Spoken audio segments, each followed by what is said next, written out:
dowladda Kenya ayaa war ka soo saartay sababta ka dambeysay in garoonka diyaaradaha Jomo Kenyatta ee magaalada Nairobi laga soo celiyo wasiiro iyo xildhibaano ka tirsan dowladda. Saraakiil ka tirsan waaxda socdaalka dalka Kenya oo magacooda qariya ayaa wargeyska afka dheer ee Daily Nation u sheegay in xubnaha ka socda dowladda Soomaaliya laga rabay in fiisaha dalku galka ay kaga soo dhufsadaan safaaradda Kenya ay ku leedahay magaalada Muqdisho. waxa ay sheegeen in dowladda Soomaaliya ay ku wargeliyeen inuu dhacay isbedel cusub oo dhinaca socdaalka ah taasoo keentay in xubnaha dowladda Soomaaliya la faro in ay dib ugu laabtaan Muqdisho ayna tagaan safaaradda Kenya ee magaalada Muqdisho. magaalada Muqdisho waxaa saaka dib loogu soo celiyay wasiir ku-xigeenka tamarta Soomaaliya Cusmaan Libaax iyo laba senator oo ka tirsan aqalka sare kuwaas oo kala ah Ilyas Cali Xasan iyo Zamzam Daahir maadaama loo diiday in baasaboorradooda diblomaasiga lagu dhufto fiisaha dalku galka.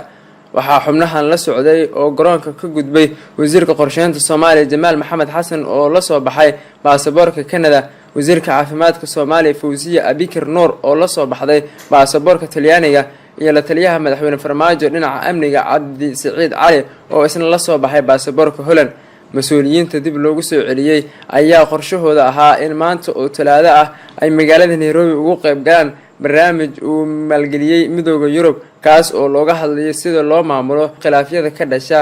isaga gudbidda sohdimaha.